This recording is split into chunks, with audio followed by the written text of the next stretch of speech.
ជាមួយស្ថាប័នធំនឹងមកប្រជុំគ្នាដើម្បីចូលរួមមហាព្រឹត្តិការណ៍ Gensburg World គុណខ្មែរ Fight បាទជំរាបសួរពុកម៉ែបងប្អូនដែលស្នេហាវិស័យបដាល់គុណខ្មែរ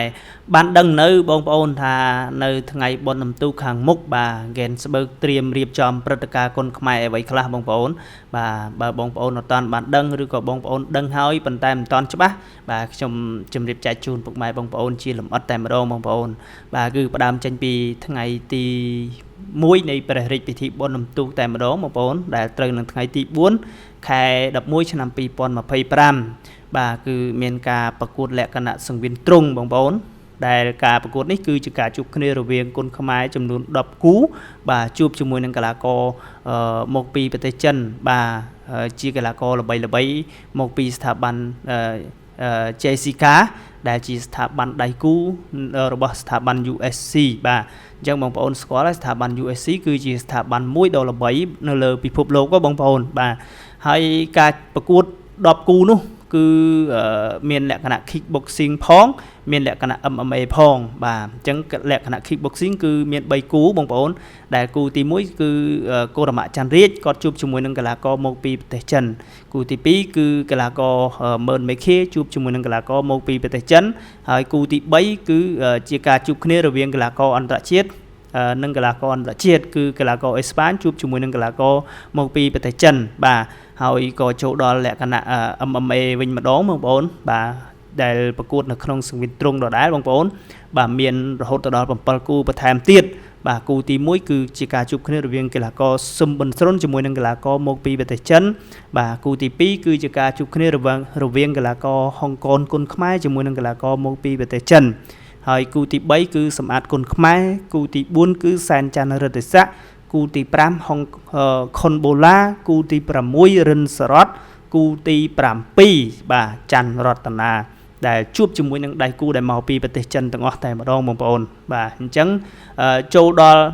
ថ្ងៃទី2នៃព្រះរាជពិធីបុណ្យរំទូកតែម្ដងបងប្អូនដែលនឹងត្រូវនឹងថ្ងៃទី5បាទខែ11ឆ្នាំ2025គឺជាព្រឹត្តិការណ៍គុនខ្មែរ USA បងប្អូនបាទមានគុនខ្មែរយើង5នាក់បាទប្រកួតតទល់ជាមួយនឹងគុនខ្មែរគុនកីឡាករមកពីសហរដ្ឋអាមេរិកចំនួន5នាក់តែម្ដងបងប្អូនបាទគឺមានអេអមរិនភូថងមានឈុតសេរីវ៉ាន់ថងមានគឹមវាសនាមានអ៊ូចធីរិតមានអេយ៉ានុតបាទតែដៃគូរបស់ពួកគាត់ដែលត្រូវហោះមកពីសហរដ្ឋអាមេរិកទេបងប្អូនបាទមិនទាន់ចេញជាផ្លូវការនៅឡើយទេបងប្អូនថាមានឈ្មោះអ្វីខ្លះអញ្ចឹងគ្រាន់តែដឹងថានៅថ្ងៃទី5នៃថ្ងៃទី5ខែ11ឆ្នាំ2025គឺគុនខ្មែរយើង5នាក់ជួបជាមួយនឹងកីឡាករមកពីសហរដ្ឋអាមេរិកចំនួន5នាក់ដែរបាទអញ្ចឹងគឺប្រកួតនៅក្នុងសង្វៀនគុនខ្មែរយើងធម្មតាបងប្អូនគឺសង្វៀន4ជ្រុងយើងធម្មតាបាទមិនមែនសង្វៀនទ្រង់ដូចកាលពីថ្ងៃទី4ខែ11ឆ្នាំ2025ទេបាទចូលដល់ថ្ងៃទី3នៃព្រះរាជពិធីបុណ្យរំទូកត្រូវនឹងថ្ងៃទី6ខែ11ឆ្នាំ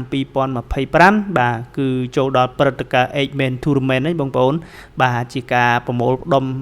កីឡាករដ៏ល្បីមកពីបណ្ដាប្រទេសចំនួន8ប្រទេសផ្សេងគ្នាបាទដែលផ្ដើមចេញពីធឿនធេរាកម្ពុជារបស់យើងបាទប៉ាវែលជាកីឡាករបេឡារុសបាទមានកីឡាករធីមេតដែលជាកីឡាករអ៊ីរ៉ង់បាទមានកីឡាករវ៉ាស៊ីដែលជាកីឡាកររុស្ស៊ីមានកីឡាករមូហាមេតជាកីឡាករម៉ូរ៉ូកូមានកីឡាករនីវេកជាកីឡាករអូស្ត្រាលីមានកីឡាករលីពូលីងជាកីឡាករចិនមានកីឡាករអេស្ប៉ាញបាទដែលគាត់នឹងត្រូវធ្វើការប្រកួតប្រជែងបាទប្រកួតជំរុះនៅជុំទី1ហើយយកអ្នកឈ្នះទៅជួបអ្នកឈ្នះនៅជុំទី2ហើយយកអ្នកឈ្នះទៅជួបអ្នកឈ្នះនៅជុំទី3ដើម្បីធ្វើការដណ្ដើមពានឬក៏ខ្សែក្រវ៉ាត់ចឹងទៅបងប្អូនបាទអញ្ចឹងសូមរំលឹកថាព្រឹត្តិការណ៍រដូវកាលទី1រដូវកាលទី2គឺនៅវគ្គផ្ដាច់ប្រត់គឺមានការដណ្ដើមជាខ្សែក្រវ៉ាត់ប៉ុន្តែនៅរដូវកាលទី3នេះមិនដឹងថាដណ្ដើមពានឬក៏ខ្សែក្រវ៉ាត់ទេបងប្អូនបាទអញ្ចឹងចាំតាមដានជាបន្តទៅទៀតបងប្អូនអញ្ចឹងសរុបទៅនេះជាព្រឹត្តិការណ៍នៅថ្ងៃបុណ្យរំទូករយៈពេល3ថ្ងៃបងប្អូនបាទ គឺថ្ងៃទី1នៃព្រះរាជពិធីបុណ្យរំទូកត្រូវនឹងថ្ងៃទី4ខែ11ឆ្នាំ2025មានការប្រកួតសង្វៀនទ្រង់ដែលប្រកួតលក្ខណៈ kickboxing ផងបាទប្រកួតលក្ខណៈ MMA កងចេញម្រាមនឹងផងបងប្អូនបាទហើយថ្ងៃទី2បាទត្រូវថ្ងៃទី5ខែ11ឆ្នាំ